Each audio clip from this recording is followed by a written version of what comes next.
It's a mock drill that simulates every parent's nightmare. No pulse? No pulse. 2 children are dead and dozens of adults injured after a bus crash in State College, Pennsylvania. A car and a catbus collided. At this time, the patients are being triaged and treated. Rescue crews rush on board, identify the most critically injured, tag them, and move them to triage. This mock bus crash is all part of a continuing education class offered by Penn State. Students play the victims and the blood, the wounds aren't real. Can I just give you a boo-boo or two? Yeah, can they not be on my face?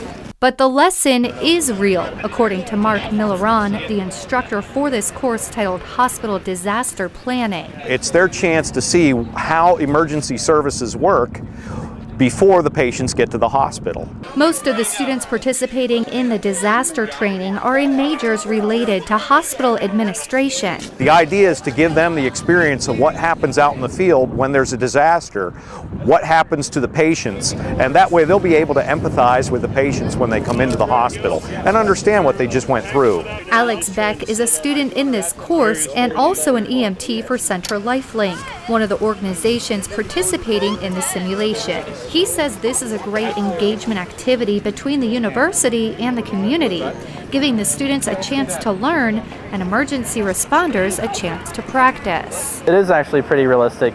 This kind of preparation really helps first responders get to know how to handle the situation properly. Can you hear me, man? I think that's actually a pretty important thing to know, is how the local community keeps the community running every day pretty much. Milleron says this is an education that you can't get in the classroom. A lot of nursing students will do ambulance ride-alongs. A lot of other clinical students are required to do clinical time, but the administrator students often don't get to see this. He says the next step for this class is learning how to deal with this mock disaster back at the hospital.